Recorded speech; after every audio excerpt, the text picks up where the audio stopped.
Welcome everybody to the 40 Finance channel. My name's Jeff Beers. Today I'm going to take a look at Visa stock and see, is Visa stock a buy here in 2020? We're right in the thick of the heels of the health scares right now. Visa stock has went down relatively significantly, just like the rest of the market. Is this a good time to get in? And what does Visa look like in the future? And as always, just a reminder, these videos are for entertainment purposes only. Always be sure to check with a financial professional before you take on the risks of investing. But if you do enjoy stock market analysis, investment ideas, and personal finance videos, then I welcome you to subscribe to the 40 Finance channel. Thanks to everybody for all your support so far. All right, the first thing to understand about Visa, if you haven't had a lot of exposure to Visa in the past, the most important thing I can tell you is that Visa has nothing to do with credit scores, issuing consumer credit, all those things. Visa is basically a payment technology company. So when you think about all those Visa cards in your wallet, most of them are assigned to a bank or another provider who actually carries the credit that you have on that card. So it's important not to lump Visa in with some of the things that you're probably aware of as far as credit markets being under stress, how much debt the average consumer and stuff has to work with. Those things are obviously important parts of the economy, but they have very little to do with Visa's core operations. Looking at Visa's sort of like simple mission statement, Visa is the world's leader in digital payments. Our mission is to connect the world through the most innovative, reliable, and secure payments networks, enabling individuals, businesses, and economies to thrive. So I just wanted to spend a second on that part of Visa for those of you who weren't aware of the core operations when you're thinking about investing in this company. All right, taking a look at the stock, and today here on March 24th was an interesting day to do this video because Visa just popped big time in the news. They're plus 13% here today. When I was doing my research for this video, I think they were down in like the 139s or 140, something like that. So pretty big spike today. Today is the day that they're expected to pass the financial stimulus bill. So the markets are up in anticipation of that news. And it's interesting to see that Visa was one of the biggest gainers. Likely investors are seeing that the opportunity for payment volume, which ties directly to Visa's revenue streams, could be going up in the not too distant future, or at least certainly not going down like a lot of the bad news that we've seen had suggested. P/E ratio right now at 27.98. You have a forward PE of 30.67, which I put a little question mark there, and that is just because forward PEs right now are a difficult metric because no one really knows how earnings per share and revenue and stuff in the coming couple quarters is going to shake out. Price to book ratio at 13.90, that is definitely on the higher side, although it is not that far off of companies like Microsoft, quick growing technological firms. You do get a small dividend with Visa at 0.88% here today. I would expect that that number would grow over time. I think Visa is going to be in a situation where, you know, they'll be looking at the dividends once the storm cloud passes here, and I would expect slowly over time that they would continue to add to it. And the great part about Visa here, if you look at this 1 year chart, and you can go back as many years as you want, it's generally a straight upward trajectory, right? There's always going to be dips for one-time events and stuff like that. But historically, the exciting part about Visa is they are ingrained in America's or international's payment system, and they really just have compounding growth. As more payments switch to digital, Visa becomes more important and they have more access streams to revenue. Consumer behavior with digital payments is not something that I project is certainly not going to go down anytime soon. So we could see an upward trajectory for Visa as long as they stay within their core fundamentals fundamentals and their core business guidelines, this could be a stock that will ebb and flow some with economic news, but generally speaking, as long as payments continue, they're in a really good place. All right, taking a look at the valuation metrics over the past several quarters. And what we're looking for here is to see where is Visa's price today compared to the last several quarters. This particular chart was last updated in early March on Yahoo Finance, so I had to adjust the trailing PE as you see. But the short version is, back in September of 2018, we had a PE of 36. That's generally stayed within the 36 to 33 range. You see there was a 29 at one point. But right now here today, the current PE of 27 is far and away the best PE ratio that we've seen on Visa stock over the past several quarters. So definitely a good buy signal there.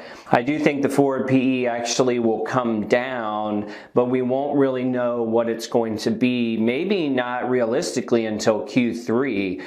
So that's one to monitor, but right now from an actual PE standpoint, it's definitely a good time. Price to book ratio, that's sort of ebbed and flowed too, and it's another one that's really hard to project with all the storms going on in the market. I guess my call out here would be that price to book ratio has been relatively flat. It was definitely better in 2018, but we're not seeing a huge uptick or anything that would throw us off in our evaluation. Okay, I pulled some of these stats here from an Argus stock analysis for Visa, and you see some of the strength that's identified in these numbers. Up at the top here, you have a 1-year EPS growth forecast. This is going to be prior to the coronavirus scare, but the projected forecast was plus 15%.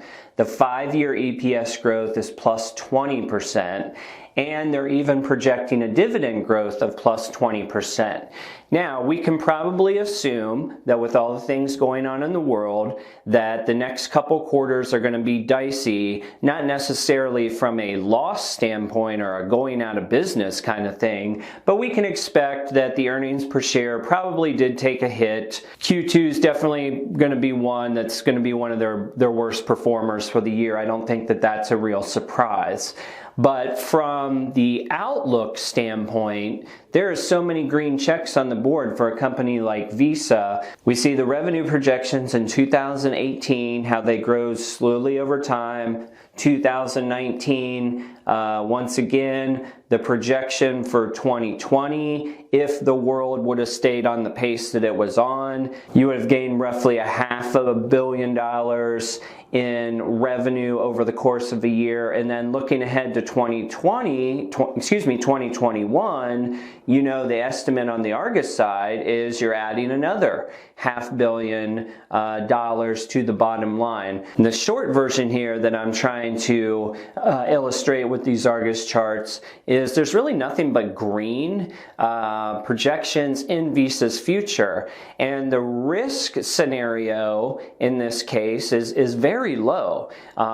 We're seeing probably what is the riskiest scenario, which is the health scares that are going on right now, and the fact that people are going to lock themselves in their home and probably not spend as much. You then have unemployment, which could become an issue here sooner than later. That would be a risk because less money in the market means less digital payments.